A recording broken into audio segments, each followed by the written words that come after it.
परिच्छेद क्रमांक 3। अब ये शुरू हो रहा है पंक्तिबद्ध और एकजुट से लेकर के चल देते हो। इस परिच्छेद के आधार पर निम्नलिखित कृतियां दी गई है। प्रश्न है दांतों की विशेषताएं। पहला है एकजुट, दुस्साहसी, घनिष्ठ मित्र थे, दांत पंक्तिबद्ध थे।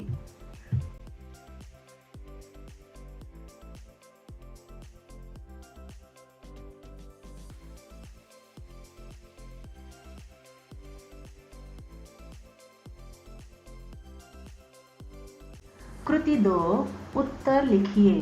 प्रश्न है पंक्तिबद्ध और एकजुट रहने के कारण दांतों में आया गलत परिवर्तन। उत्तर होगा पंक्तिबद्ध और एकजुट रहने के कारण दांत बहुत दुस्साहसी हो गए थे।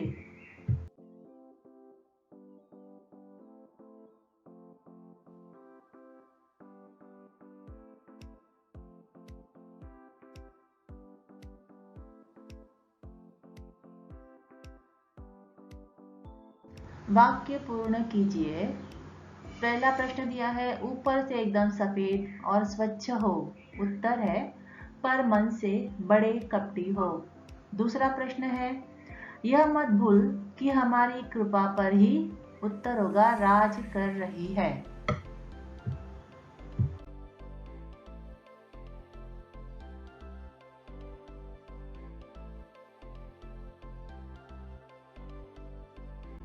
शब्द संपदा।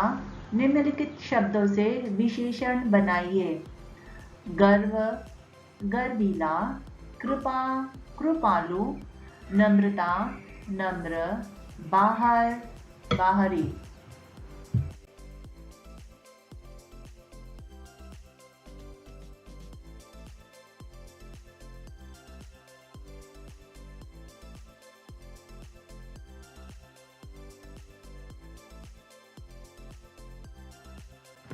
परिच्छेद में से उपसर्ग युक्त शब्द ढूंढकर मूल शब्द और प्रत्यय अलग करके लिखिए। शब्द दिया है दुस्साहसी। अब दुस्साहसी से उपसर्ग अलग करना है और मूल शब्द अलग करना है। उपसर्ग होगा दुस, मूल शब्द है साहसी। उसी प्रकार दूसरा शब्द है असहाय। उपसर्ग है अ और मूल शब्द है सहाय।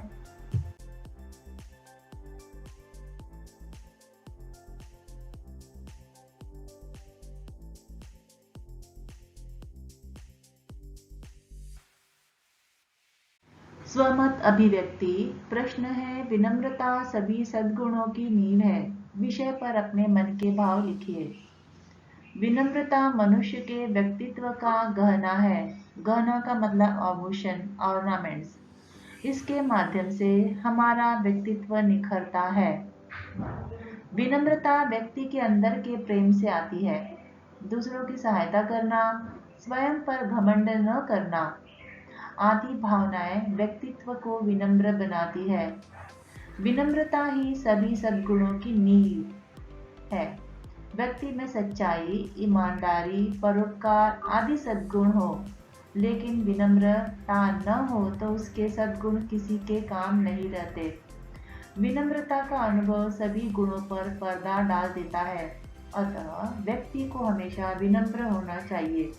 इससे उसके व्यक्तित्व की पहचान होती है।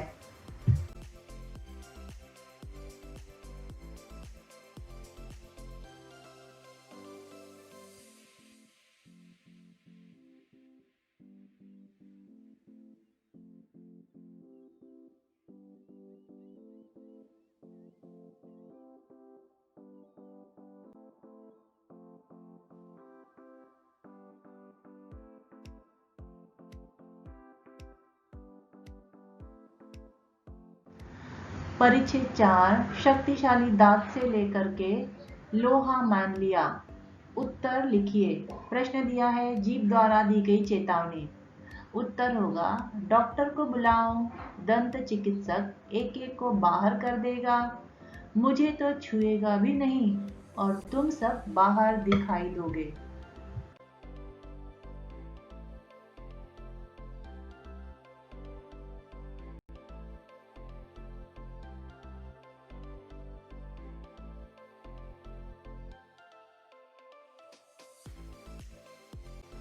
विधानों के सामने सही अथवा गलत लिखिए। पहला प्रश्न दिया है, जीवा ने अविवेकपूर्ण उत्तर दिया।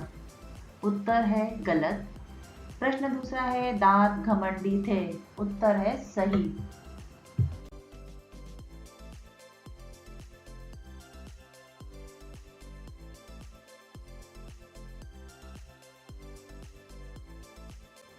निम्नलिखित कथनों को क्रमानुसार लिखिए।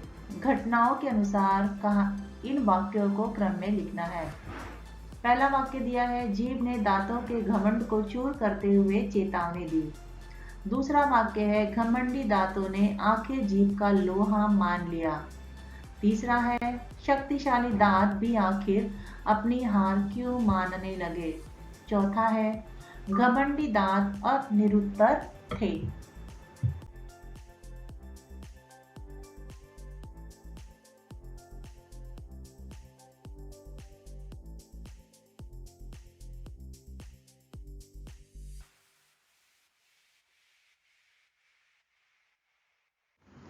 कृति 3 शब्द संपदा परिच्छेद में प्रयुक्त भाववाचक संज्ञा ढूंढकर लिखिए। उत्तर दिया है, पहला है हार, कड़ापन, कविता, विनम्रता। दूसरा प्रश्न दिया है, परिच्छेद में प्रयुक्त प्रत्यय युक्त शब्द ढूंढकर मूल शब्द और प्रत्यय अलग करके लिखिए। शब्द दिया है शक्तिशाली, प्रत्यय है शक्ति और मूल शब्द है शाली। दूसरा शब्द है विवेकपूर्ण, प्रत्यय है विवेक और मूल शब्द है पूर्ण।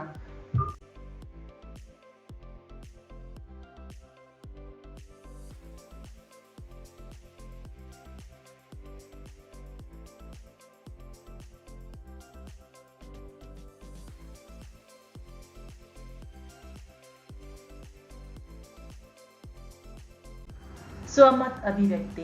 प्रश्न दिया है, घमंड मनुष्य का शत्रु है। विषय पर अपने विचार लिखिए। उत्तर है, ईश्वर ने हर किसी को कोई न कोई हुनर देकर भेजा है।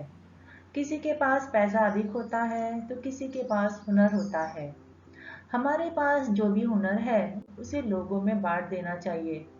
अगर आप गणित में अच्छे हो तो गणित में कमजोर विद्यार्थी की मदद कर सकते हैं। अपने ज्ञान को बांटना चाहिए, न कि उस पर घमंड करना चाहिए।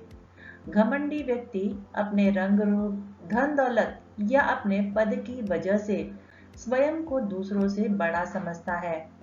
घमंड यह एक ऐसी बुराई है जो मनुष्य के अंदर की हजारों अच्छाई को दबा देती है। घमंड व्यक्ति का कोई भी अच्छा कार्य करने नहीं देती है।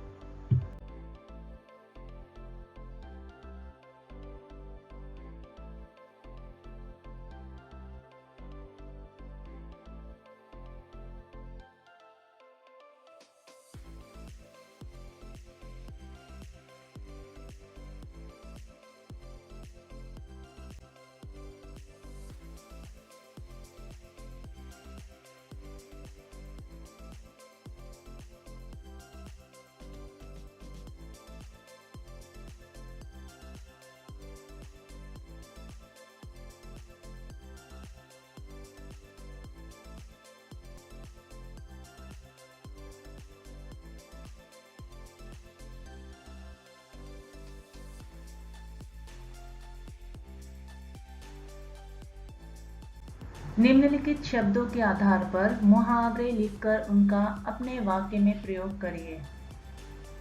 शब्द दिया है नाक, उससे मुहावरा बनेगा नाक में दम करना। अर्थ दिया है बहुत तंग करना। दूसरा शब्द है दांत, मुहावरा है दांतों तले उंगली दबाना। अर्थ है आश्चर्यचकित रह जाना।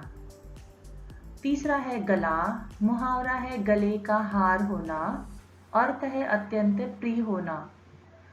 चौथा शब्द है मुंह, मुहावरा है कर्तव्य से मुंह मोड़ना। अर्थ होगा कर्तव्य से विमुख होना।